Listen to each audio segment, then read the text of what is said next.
nga oli kutubona tuli wano ku kyalo ky'Ebutama ebukyaye muri Iganga nga omubiri gwa Rayan guva kutuusibwa gano nga we nabaleetera emboozi ya Rayan ono yafuna obuzibu obutali bwa bulido nga bambi yazaalibwa nga mwana mulamu bulungi era nga yeesimiza aye nga wakabitawo okwibanga itono yafuna ekirwaire amaiso gafumayo kuliya abazaire bo balinga embeera ey'ebyesente yali ntono ng'ekiro kino tebakisobola n'okwekubira enduulu oba oliawo eri mu bantu abasobola okubagemera koko tugire nga tuleeta emboozi dino okuva mu myezi ng'ena einuma nga tuleeta ku mbeera da Rayan abamuzakisa abamugemaku era nga we muli kumbona abaami bano beinabo abantu bamweta mwami Magala Derek ni mwami Menya Dan n'abamuku abawe bayambako ku bambi okwidandaba Rayan era nga babaire basaala ino okuboneka nga bamutuusaako oba oliawo Katonda wasaliwo n'akuba ati no eide eno gyendi Derek ono ni mwine kuva mu ntandika naida waka n'akuba ebifaanani nga mama Rayan ali wano n'omwana weno wano bankubira embeera yebabitamu oluvainuma nga kalina kubiraga n'akubira ku banange bano kuba balina ekibiina ekiyambaku kugaba obuyambi balina charity nada mu baana bato abakere n'ebintu ebindi baida bamupikinga bamutwala paka mulago wabula olwaleero gutusinze Rayan Katonda asazewo Derek nga kitalo ino sabo mama ngo bino bya Rayan amawiro gafuna otya ebyokufa dozi ku Easter nakwe mami Rayan yaisemu nga nenda kutegeera situation gyalimu kuba as usual mbaire mu checking ako kutegeera embeera gyalimu kati yankoba nti bava emulago baire eno nga mwana amaze okumutamu amaiso kubanga yankobera ekyo kumutamu amaiso nga balewe gatwire mbatamu obagalinga temporarily agatasobola okubika ekiina so yankoba tebakumala okola ekyo n'okusalawo twaira waka tuliyo namukoba waira wadema kunkobera yakoba ati mbaire nkuba amasimugo ngagazirako ayenze mbaire natambula muku nga nafuluma so when I came back that very Easter day navuga emotoka ni Dani twaide eno wena mwagana natuka omwana ngembeera obonanga ekyuse okuva kweri usual kuba abaire nga fine amaiso gazamu aye nga aseka asobola okwogera ngobona change eriwo ngera funa tansosanuka in fact nga nata namfuna n'isomere walukuba nga nenda asomere eri abazibe b'amaiso so we in the program nakoma Rayan nti embere no kastaba ojamulago niwakoba nti cancer aweiremu nti omwana asobola okuleba after every 6 months aba asobola okujja yatandika okolaki okusoma mu eri isomero so we naida nababona aina abakoba nti mulikula mu idwaliro so yankoba ati obo rokusatu obo rokuna namubuuza nti oyenda liriro ene yakoba ati sente bwe dibaawo ni donkera so namukoba nti idokero idewa ewange ideyo kubanga bavange mulago risinga chitulet abe atano oumulira kwawo namushoppingira meya ireno encho nawe namukubira isimu namukoba nti tambuloide yankoba ati esente dawirewo nambuza dawirewo dajirewa yani nonola embere yabairewo so namuweza transport yokuida idinda bwe idinda nga ndowooza nti oba akere kunchengere obwire gye bugire najo okulingira embera y'omwana nga nkoba ati tali kulya bulungi embera ati nungi namukoba nti buti sawa dino dene nine motoko oje mulago I got her some money yani naye aje mulago alright obwire sawa ina yakubira Dani yamukoba ati Rayan afire kale nga kitalo bambi kitalo tusaba Katonda akugumye Dan soko nkobereko kuwenaawo kusokera kitalo ino sebo ekyamukwano gwa Rayan obeera omwenda ino Rayan tubaire tumubona mu future yengeri bright Rayan okuva bwe twamubonanga mulwaire yali mulenzi ali active nze mu kitongole ekya Salvation for All Charity Organization nkola mu nga field officer okubona Rayan ono namubonera ku YY media ebintu abantu abasinga bungi bebalowooza bebatwala for granted aye YY media kwe twabonera Rayan twatuuka waka ng'amazima wa media kyeri kutulaga n'ekifaananyi ekituufu ekiri. Watuuka wano embeera yali etya, omwana bamwagaana otya? Rayan twamwagaana ng'amaiso gaviireeyo gonagona gali kungulu, ate nga okwongera ku ekyo nga n'endala eri kumuluma. Rayan twamwagaana nga n'engoye dene okwambala dizira, n'akubira ku mukama wange Magara Derek yasitukiramu ng'amaze okumulagaku ebifaananyi, yasitukiramu yankuba tujjeeyo. Era olunaku lwe twatandika okuyida eno twalidda n'emmere, twalidda n'engoye eda size kuba tuli basaade tutuyidde bulungi size edindi ddala tiddimutuuka. Still bwe yajja naye ewaka ewa Derek yamugulira engoye. Aye Rayan Nsaada abaire mulenzi nga tumwenda ino nga tuli ku mitima era nga tumulowoozaako ino. Kyentajja kwerabira duuzi twaliniiwe nga tukuwayamuuko bambi abawayiwa media ebyenda kubisekebwa. Rayan tuwe tumuwayaku ino ife bano abantu etukolamu emirimu bano eba okuyamba buli kiseera tubogera ku ino twabona butisaawe naali ku level ki biki so twalina omwami ono ng'ali kunkubira ku mbeera omwana yalimu era yankoba ati saa ino buti embeera bamukola operation inungirungiku era tuli kujja kumutwala idinda mu isomero ly'abamuziba atandika okusoma. Derek kitalo kya mukwano gwo atukobere ku kaweefube mumaze okutegera ebya media okubona Rayan nga mulwaire kaweefube owokwidala omwana ono mwatandikawa? Rayan mukusooka oba oli awo waaliwo abantu abaali nga bendagezaako oba okumuyamba. Aye ndowooza baba n'ebigendererwa ebyo ebitaali bituufu olwasooka newankubaire oba oli awo baali bamulaziza mu kifo ekituufu nti mulago. Aye ndowooza bayidanga baba bakuba ebifaananyi ba recording and something like, and their intention was maybe money. So bwe batukobera gye baali bamutwala nti mulago ng'ate tubona waliwo change mu bulamu bwe, twabona nga tuteekwa okwongera the same situation okumutwala mu kifo kye baali bamutwalamu,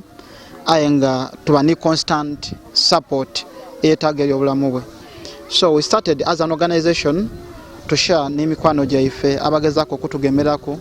okubona nga tukyusa obulamu bwa Rayan. So twamwiza emulago, but despite the fact nti it's a government hospital, wabanga obyetagisa esente kodi bali kumutwala ku TV bakobye bati kodi bali kwenda bino and things like that. So I made sure nti buli sente de bayogerangako nga bali kwetaaga nadiwangayo, kuba we cannot even count sente de twankata mu mbeera Rayan okutugezaako kubanga tusevinga obulamu bwe. Sente dibaire ningi, Katonda abaire atugemeire ku kusevinga obulamu ate tubaye tukalikowa. Okay. Kubanga ni constant coming n'okubanga reporting akubona nti obulamu bukyusibwa butuuke ku level gye twetaaga. Mu kusooka basooka batukoba nti tebayida kutula mu maiso, basooke bagayida ndabe babona embeera gye gajobaamu. Bagayida ndaba for some long time nga mwezi mulamba ayidukira nti omukyala bayitabayo mu idwaliro ng'asobola okujjayo nga wiiki eno yamala yenaku 3 yaira. So aliwo constant nti bono transport alina okuba nga ajja kulya atya mulaga ajja abayo atya and the things like that. N'okufaayo kubanga embeera eyo nti yena atakoowa kuba yatuuka ni level yakoba ati omwana ono mbona nga embeera robye oba Katonda yandimuwumwiza namukoba nti otakoowa. Katonda ayinza okuba alina ensonga tinaasosoba muzibe bangi bamuzibe aye bagasa. So mumbeera okuba nti gyalimu, we shall not leave you alone, we shall try our best tubone omwana ayida kutereera tugezizaako. Twenda okwebaza YY media. Okay, engoka ali kunebaza Derek ali kunebaza neyanzisa okunebaza. Derek twenda tukobere kumbeera we yali wamutuukiza basuka amaiso gano kugasokola otwaje mulago okumukebera bakoba nti mulwaire wa cancer w'amaiso. So in the process treatment yali etwala step by step. Bakoba ati balinasooka kumwidandaba amaiso ago gaireyo munda nti eza operation gye basobola akola nga amaiso gali kuliya. So kyatwalanga mwezi mulamba na kitundu nga bali kuidandaba amaiso ago gaireyo munda. Then we gamala okwirayo munda bakoba nti bajja kumuwera kwa treatment babone embeera gyalimu. So bwe babona nga treatment eyo kuleka amaiso nga galimu nga bali kumwidandaba tejjakola ba suggesting okumutolamu amaiso. So then batulamu erisa eryasooka Rayan yalwawo n'okwiribwa, it took time y'okwira back to life. So batulamu erisa eryasooka badi testinga nga batwairemu eriiso bakoba mbu kansa mweri erisa aziramu aviremu. So ba suggesting nti batole muniri n'erindi balitolamu kati ono kwira mama Rayan gulo muri ogwokubiri baye balijja kukola test eyo bakebere babone oba cancer awerere mu irala of which oba test babere bakaliji kola kwa yali meant kuba ya yesterday right olwabise ndoze mbere ya waseninga Rayan babanga batekwa kusoka kumwidanda me male oba aire ngulu me bakole test because most of the times olwe milime gitebereka tubantu bayayo mwidwayo tuli mulago tuliyo I try to find financial support whatever is needed we give towards him to make sure he gets a better life. Kali Dan kumyaka jara yani emitejo yafuna cancer nebintu ebiri kugwa mu Uganda na kudi no munsi binewunisa Rayan wa myaka ngemeka bako yatwa myaka 3 aberaja myaka 4 ngabuzayo mugo kutano mwabali kuelekeza myaka 4 so omuntu mu myaka 3 omwana okufuna cancer okufa kwa Rayan kya kutusewa okufa kwa Rayan kumeneno mitima jaife wabula kituwa obuvumu nti ebirungi bitwalibwa Katonda nibwo kyenda otya Katonda yena abali kukyenda era twikiriza tuti Rayan jajire twida kumwaganayo jajire ali kumpi na Katonda so uluzi twatu kwa yawa nkobera oti mwali munteekateeka yokuboneka nga omwana ono mumutwala mu isomero ly'abamuzibe kye kyakwaliza embeera yali eti oba oli awo Rayan embeera yali promising olw'ensonga Rayan abaire nga atandise okuwaya ni uncle we Derek era abaire wa mukwano ino ni Derek nga nze alwawo okumbona so nga tandidi bulungi aye nga yenda ino Derek kubanga Derek amutwala waka bazana bekubye bifaananye so nga bwe bawaya ni Derek buli Derek kyamubuuza Rayan akira mu mangu twakuba tuli kujja kufuna omwana omugezi mu kitongole kyaife era bwe bankubira isimu olwaido nti Rayan afuire kyamenya ino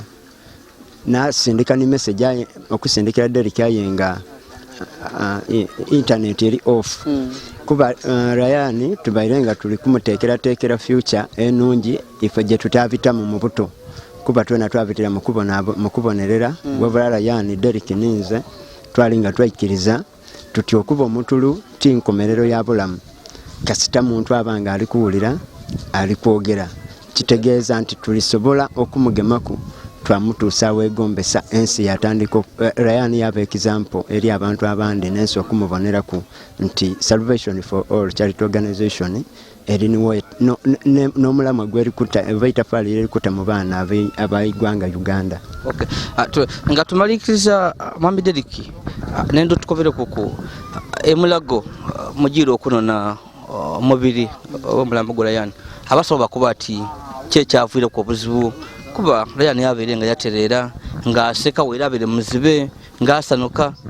kye kyavuire ku embeera okwoneka ayani obulamu ne bujja abasawo bakoba nti bo bagezeza kokola kyona kye kisoboka wabula nti olwokuba cancer yali yatandikira ku maiso their focus ebaire ku maiso okusoka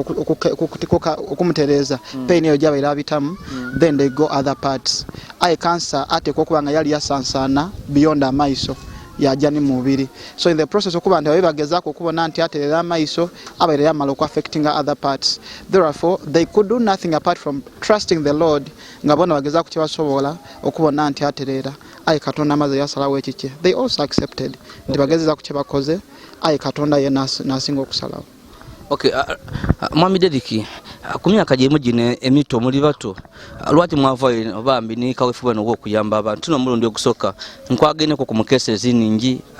yamba bamulekwa abantu okusoma abakaire mbona ko kugabira abali mu bugali inga muri bataino ki buli muntu aba n'ensonga okola ekintu kye kyakuwadiriza okoti ntandika bine ebyo okuyamba wandi bengo limuvubuko okola bintu byo bindi iwe nga kwiwe why okukula kusalawo omuntu osalawo wakola ekikufuula okuba omukulu. I'm a product of the street, nali street called Kid Kulugudo nakulira Kampala and I'm a product of so many touches nzo kutuuka wano tetuse wano lwakuba bazaire bange eri abantu bangi abange makumukono okutuuka abantu bwe bambona oba oli awo babona nti ndi mulungi oba ndi wakabi and something like that ayinza Katonda eza kyensobola kumusasulamu apart from serving him and helping his people get better. So I'm not inspired by anything, but I serve the Lord. It is my passion. Dan ki nkubona ebisere bisinga oba ino bintu bya charity bino tichangu ate sente ozirani ngino ayo wefuliza watu ana katono kolina abantu bali mutawuni yabagaiga tasobola kutwala we chapati na yamba munaku iwe mbeera ki kyakuwayiza okuba ino mu bintu bino.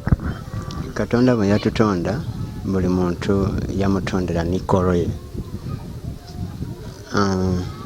Babayo abantu abandi nga bawerekeza mu kubuulira njiri da ku street, abandi nga Katonda yabatendera mu kumuwerekeza mu church munda mu kukuba bivuga. Kati ife nembeera gye twidde nga tukuliramu kuba nze nakulira mu family nga n'olunaku tusobola kusupendinga just $1 nga ni kukyalo batuweera obudulizi nti abo baavu. Kati okubita mu kugemebwako abantu abatuyambaku okutuusa obulamu bwaife okutandika okutegeera nti ensi eno tulina okustruglinga nga tubitaano ni wano tulina okubayikiza. Abandi babonanga bwe mugulire muti gwa saboni ne mutwalira abonanga mutwalire katono kuba abatugema ku abandi bagayiga wabula omuti gwa saboni bwe nguleetera omwana ono nga Rayan atuvire ku maiso era tufunye ino okunolwa olw'ensonga nti tubale tumuta mu budget daife nti bwenjo mu supermarket okuba nikyendi kugula ndidukira nakuba ndiyo ni Rayan so buti ekitali kujja kubaawo. Wabula nebaza mukama wange Magara Deriki olw'okuba no mutima ogwenda abantu ogwenda abaana naddala ogwenda abaana abantu abasinga bungi bebeninata kubanga abantu ababonanga post daife eda Rayan bakubanga mwandidiritinza yo post eyo eri kufaanana bubi okusinzira ku mbeera gye twayagana mu Rayan era we bankoba aye oluvaanyuma lwe babona Rayan nga aize post singa to depositinze nga Rayan aize mu mbeera ed'obuntu batandika ku praisinga God. So ife tukoba tuti no yena ali ni kyasobola okuwaayo atwegaiteku obanga abita mu YY media obanga abita mu Salvation for All charity organization tujja kuyamba abantu paka Katonda alitwena lwali tusiima natukowoola ne tujja ne twemweyunga ku office ye. Okay, organization imwe baba organization yaife eba Nabidonga na wali head office mukibuga eky'Iganga municipality era tujja study tukola Uganda yona. Okay, bambi tienza dedikeriyo kyoyinza okwogera ku kwekisembajo oba kati bwokubira abantu bayinisende tebenda kuyamba banako omuntu abanisende likuyira munumba atasobola kuyamba omuntu yali emmere nga aidinga neighbor yasozendera yali emmere yaje yayuwa yoba yagabirembwa emitima gino abantu bagitolawa. Konsi kuno tuli ku kaseera n'olwaleero Rayan abaira alwanira bulamu ku myaka gye emito okubaawo aye Katonda amutwaire nze ndiwo leero nido nsobola ovaawo n'oyo alina esente aye nga alowooza nti nedisobola okumubeezaawo obulamu bwe abagayiga bafa n'abaavu baafa aye legacy gy'oleka ku nsi esobola okukuyamba n'okukuumira abaana bo for the whole of their life. Legacy gy'oleseewo. Therefore as we live in this world tudukire nti leero tuliwo enkyo tuzirawo aye kyetukoze olwaleero kisinza obutafa abantu bafa beerabirwa aye ebikolwa tibyerabirwa. Therefore if we can live for the sake of others we can remember for the good works. Tusobola okuvinga mu bulamu buno olwaleero nga tuli ba mugaso eri owundi. In fact kitegeeza sente aye omutima.